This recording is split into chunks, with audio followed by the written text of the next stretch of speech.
नमस्कार दोस्तों, कैसे हैं आप लोग। उम्मीद करता हूं आप लोग बहुत अच्छे होंगे और तैयारी आपकी बहुत अच्छे से चल रही होगी। दोस्तों, यूपी पुलिस के प्रैक्टिस सेट के साथ हम उपस्थित हैं क्योंकि समय हो चुका है यूपी पुलिस प्रैक्टिस सेट का और हिंदी प्रैक्टिस सेट हम लेकर आते हैं, जिसमें हमारा प्रैक्टिस सेट संख्या नंबर जो है हमारा 30 है और सभी वह क्वेश्चन रखे गए हैं जो आपको सिलेक्शन दिलाने में अहम भूमिका निभाने वाले हैं। तो दोस्तों, हमारा टारगेट है 37 में 37 किस प्रकार से ला सकते हैं, किन क्वेश्चनों को तैयार करके ला सकते हैं। तो सेशन शुरू करते हैं और जो सेशन में नए हैं वो चैनल को सब्सक्राइब कर देंगे बेल आइकन के साथ। दोस्तों, अपनी टैगलाइन के साथ शुरू करते हैं। क्या है हमारी टैगलाइन? हारा वही जो लड़ा नहीं। इसका मतलब आप सब जानते हैं, यानी कि जिसने प्रयास नहीं करा तो वो तो मतलब विजय की उम्मीद करे ही नहीं। ठीक है, जो प्रयास करते हैं अक्सर वह जीत जाते हैं। तो अब हमारा सेशन में पहला क्वेश्चन जो है वो क्या है, बहुत प्यारा क्वेश्चन है और बहुत ही अच्छे तरीके से हमने इसको सेट किया है क्वेश्चन को। देखिए क्या है क्वेश्चन। निम्नलिखित में से शुद्ध वाक्य का चयन कीजिए। अब देखिए, शुद्धि व्याकरण होती है, शुद्धि शाब्दिक होती हैं, शुद्धि आपकी पदक्रम की हो सकती हैं, तो शुद्धि किसी चीज़ की हो सकती है, परंतु फिलहाल में आपको शुद्धि देखनी है। आयुष और ऋषा बाजार गई, राह चलते दोनों में तकरार हो गई। इस कहानी को एक स्त्री लेखिका ने लिखा है।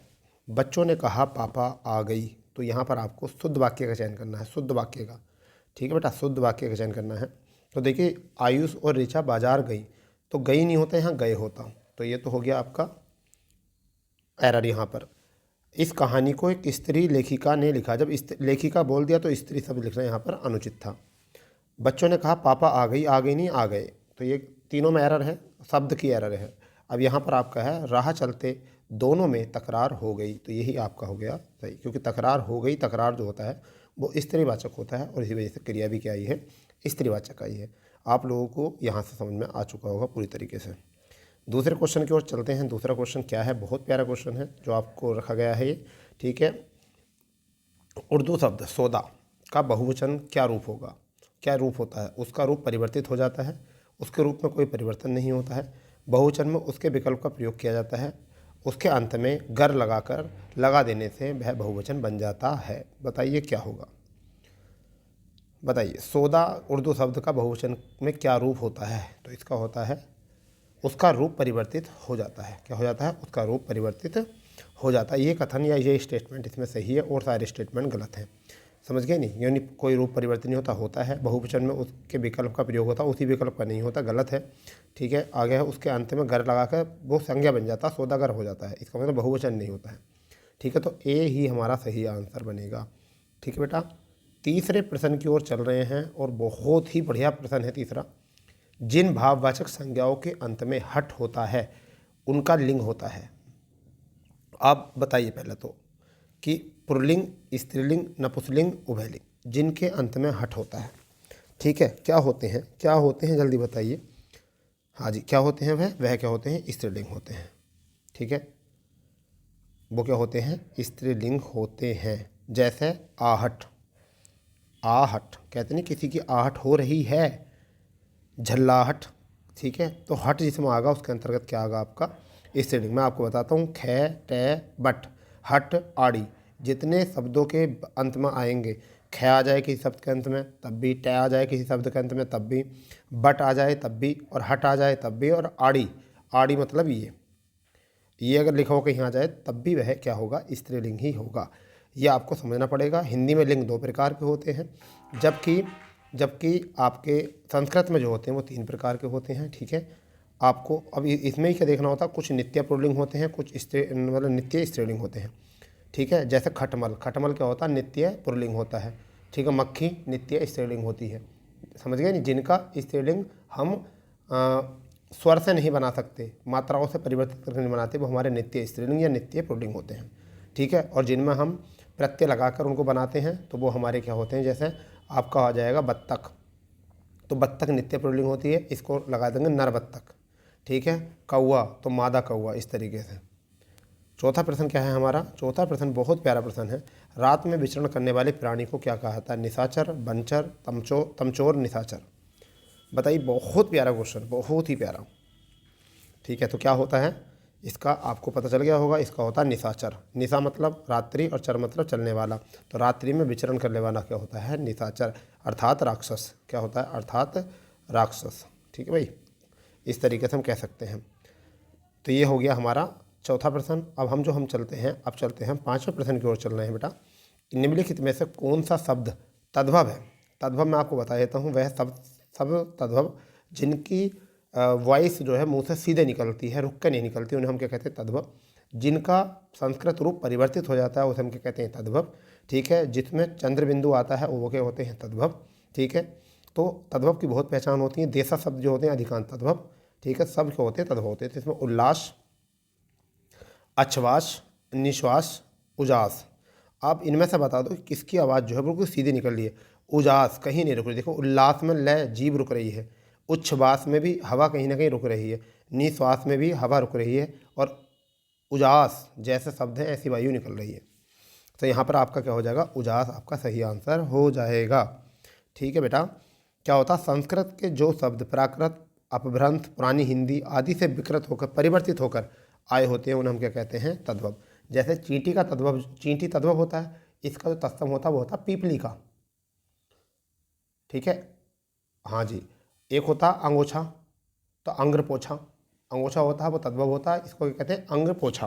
क्या कहते हैं? अंग्र पोछा। ठीक है, चलिए नेक्स्ट क्वेश्चन देखते हैं। छठा क्वेश्चन क्या है? छठा क्वेश्चन निम्न से कौन सा तत्सम है?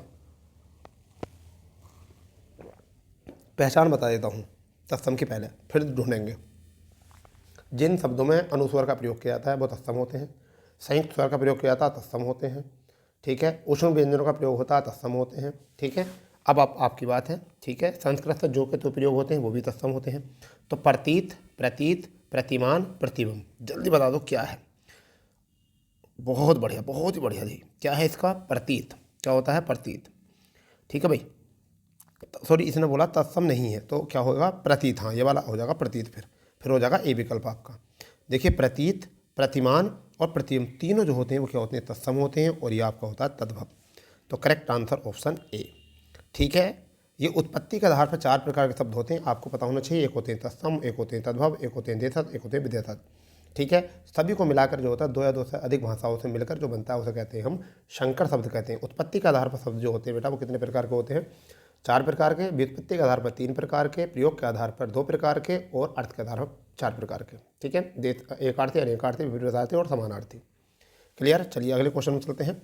निम्न में से कौन सा शब्द नम का पर्यावाचक नहीं है? नहीं भी ध्यान दिया करो। गीला, भीगा, आर्द्र, आर्द्रता। अगर इस क्वेश्चन को गलत किया तो समझ लीजिए उत्तर प्रदेश पुलिस में तुम चयनित होने से रह जाओगे।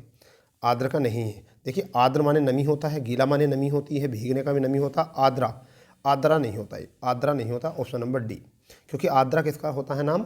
वो नक्षत्र होता है। कौन सा होता है? नक्षत्र। मैं सारी बातें आपको बता के चल रहा हूँ, ऐसा मान के चलिए पूरा कॉम्बो पैक दे रहा हूँ मैं पूरा आपको। ठीक है भैया, तो यहाँ पर क्या होता है?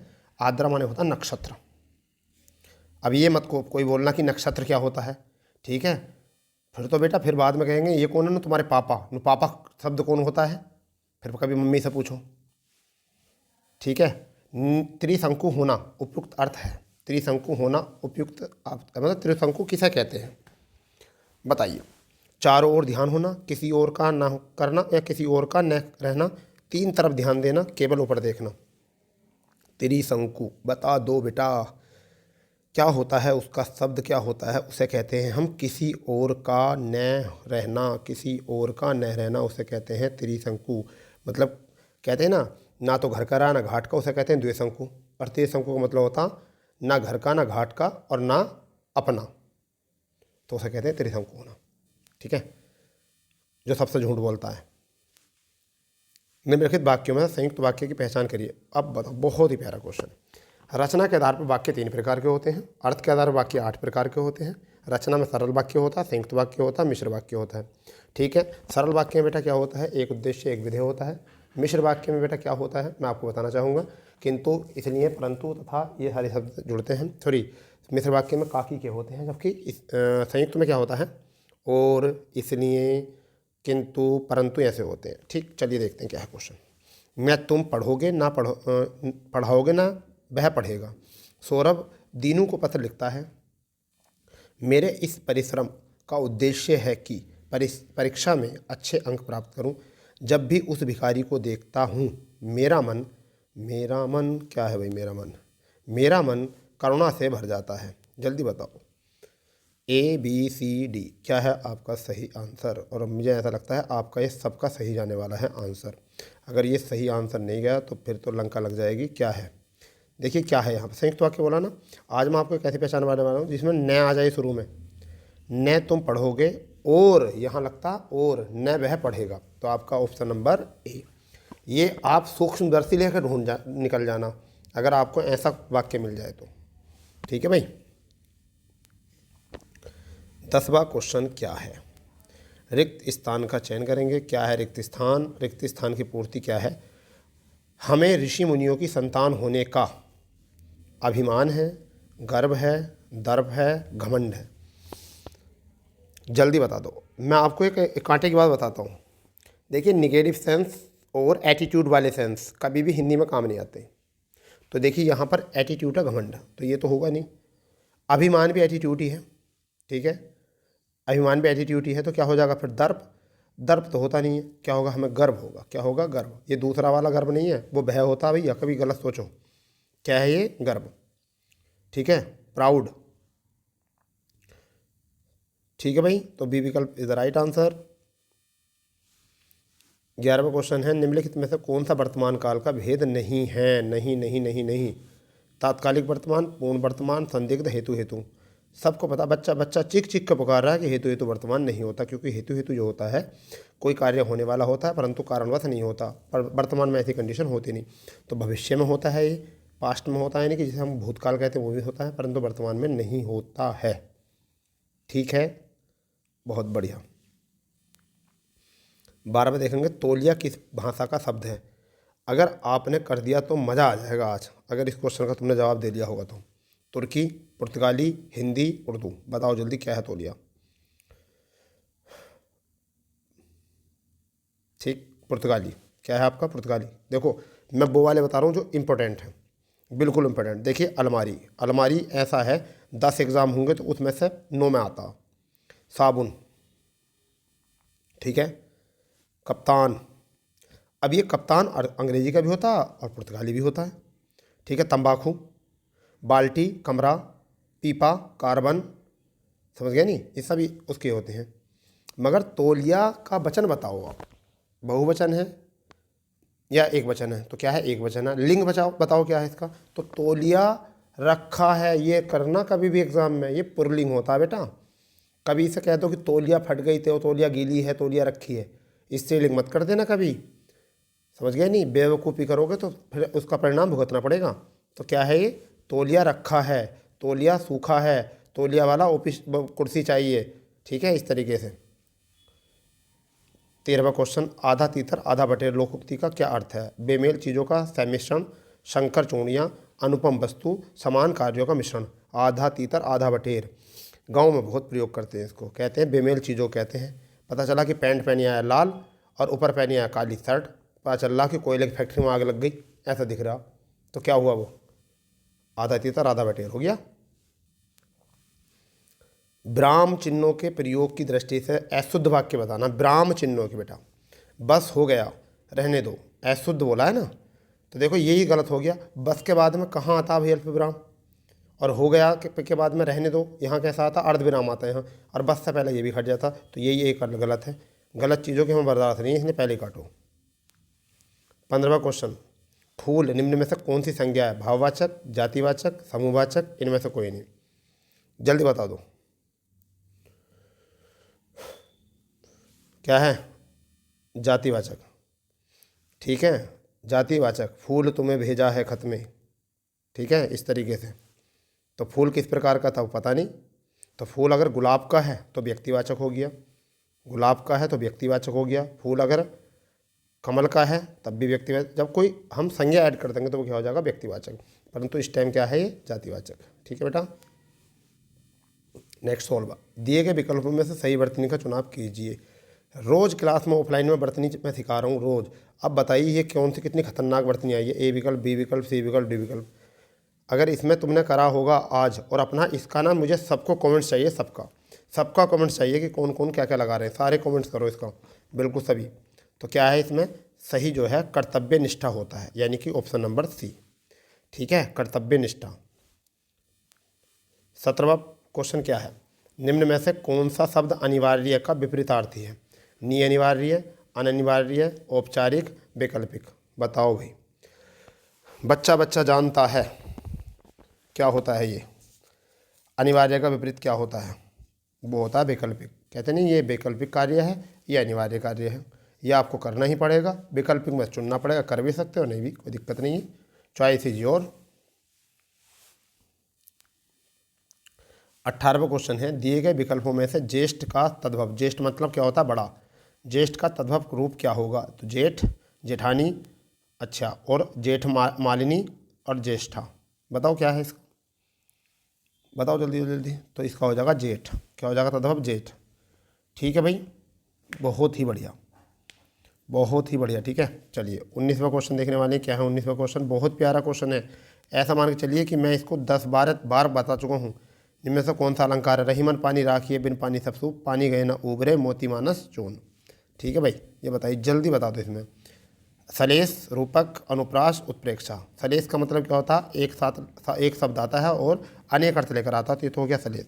रूपक का मतलब क्या होता है? दो संज्ञाओं के बीच में योजक चिन्ह होता है, और संज्ञाओं में विशेषण विशेष्य का क्या होता है? अभेद स्थापित होता है। उत्प्रेक्षा में मनहु मनहु यानी कि अपेक्षा की जाती है। अनुप्रास में वर्णों की आवृत्ति होती है। तो बेटा क्या आंसर? विकल्प नंबर ए, यानी कि सलेस अलंकार। क्या है ये? रहीमन पानी राखिए, यानी रहीम जी पानी राखिए, बिन पानी सब सून, पानी के बिना कुछ नहीं है, पानी गए ना उबरे। अगर पानी चला गया तो मोती मानस चून सब बेकार है। मोती की चमक खराब है, मानस का जीवन खराब है, चून आटा का गीलापन खराब है। ठीक है, तो सब चीज़, आटा भी नहीं होने का, मानव भी नहीं होने का, और मोती भी नहीं होने का। किसके बिना? पानी के बिना। तो ये यहाँ 3 अर्थ लेकर आया था। ठीक है, सुबरन है ढूंढत फिरत, कभी व्यभिचारी चोर। देखो ये भी इसका ही है, सुबरन ढूंढत फिरत, कभी व्यभिचारी चोर। ठीक है, तो सुबरन मतलब कभी ढूंढ रहा अच्छे छंद, व्यभिचारी ढूंढ रहा अच्छी स्त्री, और चोर ढूंढ रहा है मतलब आभूषण या धन। तो सुबरन के इतने शब्द हो गए। 20वां क्वेश्चन, चिरायु शब्द में उपसर्ग के रूप में किसका उपयोग किया गया है? उपसर्ग चिर प्लस के आयु। तो ऑप्शन नंबर जल्दी बताओ, ए बी सी डी क्या है आपका? Option number A. बहुत बढ़िया, आप तो खुरापाती हो बिल्कुल। ठीक है भाई, चलिए आप देखते हैं गद्यांश क्या है। नीचे गद्यांश दिया गया, उसे पढ़ेंगे इत्मीनान के साथ। बारिश के लिहाज से वह साल ठन ठन गोपाल था। ठन ठन गोपाल का मतलब मैं बता दूं, कंगाल कहते हैं। खेतों में जैसे तैसे धान रोप दिया, लेकिन तेज़ धूप ने उन्हें झुलसा दिया था। सावन सिर पर था और बादल लापता, यानी सावन होने के बाद भी लापता। कि तभी एक उमसती हुई रात में बिजली कड़कने की से नींद खुली। थोड़ी देर में झिसियाँ पड़ने लगीं। चारपाइयाँ आंगन से उठकर भीतर कर ली गई, लेकिन हवा गुम थी और गर्मी जो की त्यों, लिहाजा वह रात रज तक जगह में ही गई। सुबह हुई तो लोग धान बच जाने को लेकर ऊपर वाले का शुक्रिया अदा करते दिखे। बरसात रात वाली रफ्तार से ही जारी थी, न उससे धीमी न तेज। आसमान समतल और तकरीबन सफ़ेद था। बादल बीचों बीच में जरा सा मुर्राकर खामोश हो जा रहा था। स्कूल का टाइम हुआ तो हम जैसे ढीलों ने, अरे क्या शब्द प्रयोग किया है, एक तरफा तौर पर रेनिंग डे होता है, चलो रेनी डे मनाने का फैसला किया। जबकि पढ़ाकुओं ने बस्ता लादा और सुपरिचित रास्ते पर चले। थके हारे पढ़वैये शाम को लौटे तो उनकी हालत कटे खेत में पानी भरने पर भीगे चूहे जैसी थी। बारिश से बुरी तरह उबकर वह सोए, इस उम्मीद में कि कल नीला आकाश देखने को मिलेगा। देखिए जो मैंने बोला था वही आया। बारिश के लिहाज से वह साल ठन ठन गोपाल था, मतलब बहुत बारिश हुई थी। अकाल के कारण पैसा नहीं था, पढ़ाई न कर पाए, बारिश नहीं हुई थी। बताइए जल्दी बता दो क्या है इसका आंसर? तो क्या था?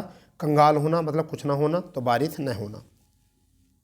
ठीक है भाई, 22वां क्वेश्चन है, सावन सिर पर था, इसका मतलब क्या है? दूर था, आने वाला था, आ चुका था, सूखा था।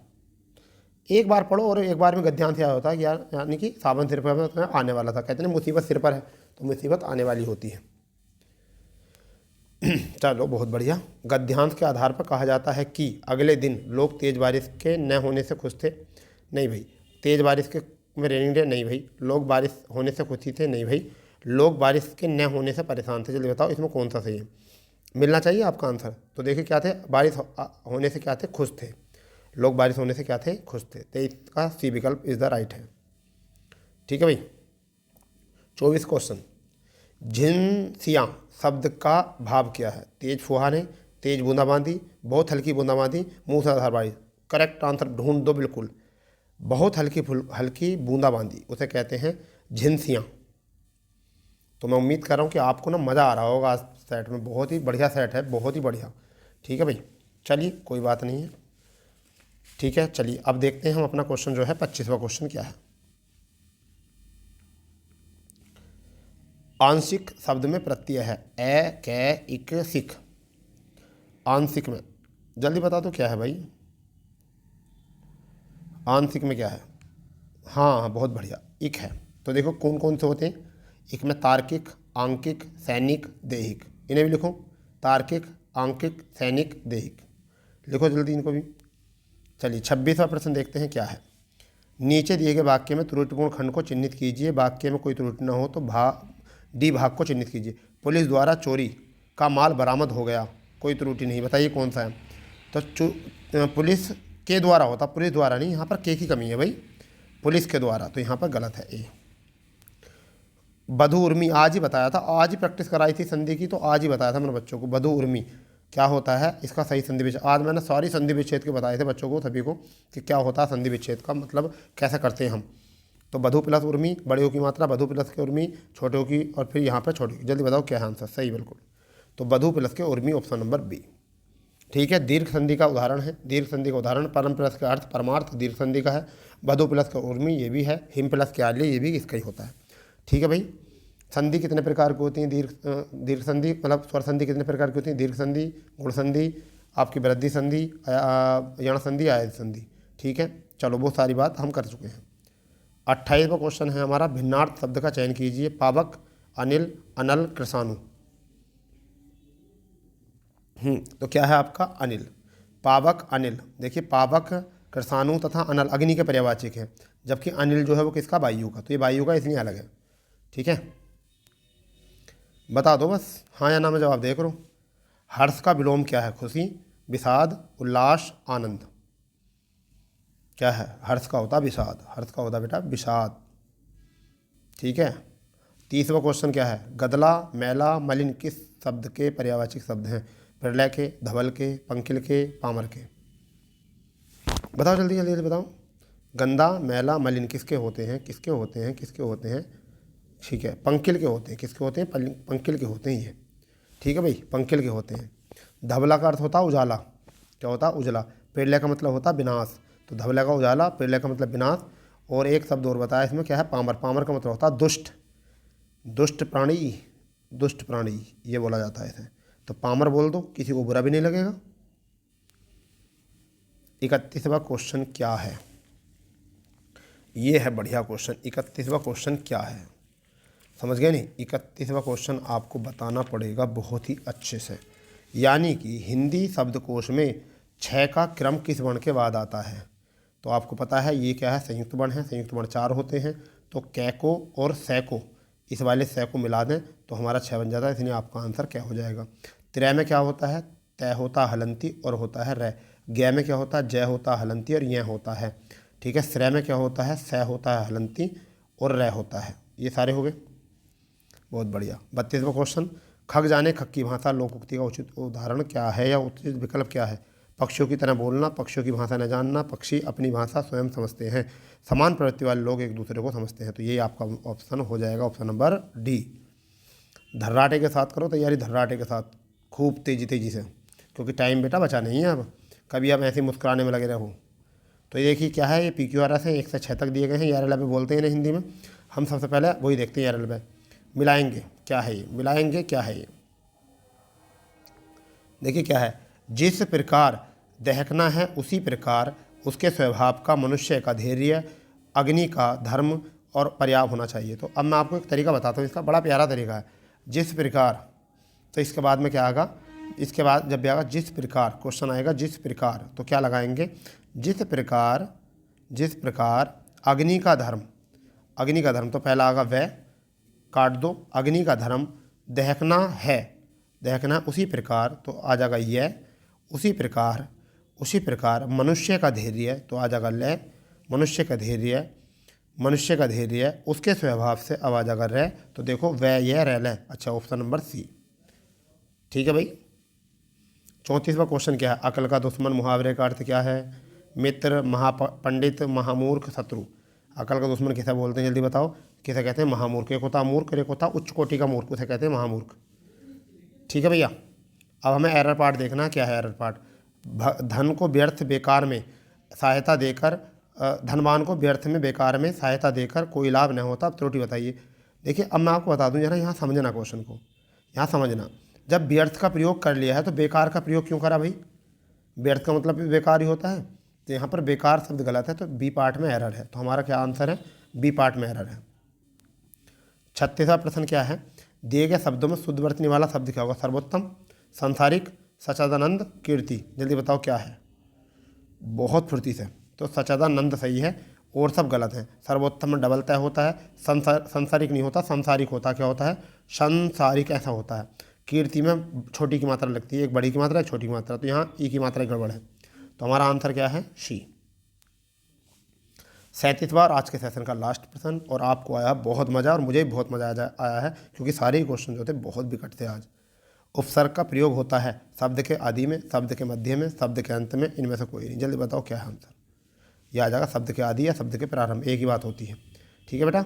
तो सेशन में आया है बहुत ज़्यादा मज़ा, मुझे भी, और मुझे उम्मीद है कि आपको बहुत मज़ा आया होगा। इसी तरीके से तैयारी करते रहो। ठीक है। अपने स्कोर जो है आप जरूर भेजा करो कि कितना आए हैं, उसी के अनुसार हम क्वेश्चन रखेंगे। ठीक है। चलिए, तो मैं उम्मीद कर रहा हूँ कि आप लोग बहुत मज़ा आया होगा। जो चैनल पर नए थे, चैनल और सेशन में मज़ा आया है, वो चैनल को जल्दी सब्सक्राइब कर लो। ठीक है। और बेल आइकन ऑन करके। ठीक है भाई। चलिए, क्योंकि हम आगे भी जो हैं आपको इसी तरीके से प्रैक्टिस कराते रहेंगे। तो मिलते हैं अपने नेक्स्ट सेशन पर। जब तक के लिए जय हिंद, जय भारत, वंदे मातरम। और दोस्तों 9 बजे जो है हम लोग लाइव आ रहे हैं, तो आपको जिसको भी अपने विचार रखने हैं वो 9 बजे रख सकते हैं। तो मिलते हैं, जब तक के लिए जय हिंद, जय भारत, वंदे मातरम।